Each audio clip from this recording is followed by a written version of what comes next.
Pani doktorka, pozvime ľudí do Domu zdravia a povedzte, čo môžu nájsť vo vašej malej ambulancii, ktorú budete mať v rámci výstavy.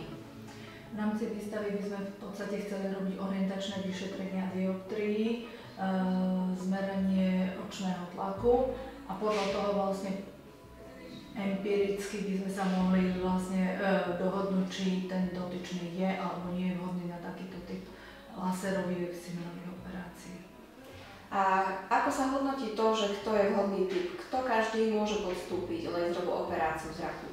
Tak na to je množstvo vyšetrení, kompletné očné vyšetrenie potom už je treba urobiť u nás na špeciálnom pracovisku. V podstate sú na tieto zákroky vhodní ľudia, ktorí majú dioptrické chyby, mínusové dioptrie nosia, čiže krátkozraky, ďalekozraky, tí, ktorí majú zmeny v zakrivení rohovky, astigmatici, ale začíname aj s novým programom, ktorý bude korigovať aj dioptrie na čítanie.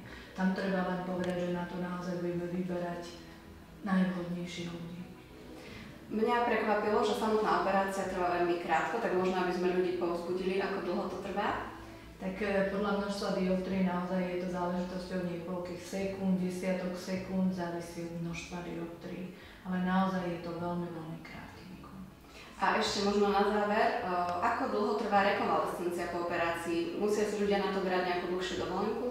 Tak určite pár dní voľna je dobrých, pretože to videnie je jednak trošinku zo začiatku kolíše, niektorí majú slzenie, niektorí sú svetloplachy, väčšina z nás pracuje s počítačmi, takže tam je to potom keď už idete do roboty o plnom násadení, takže tých pár dní voľna je určite dobré.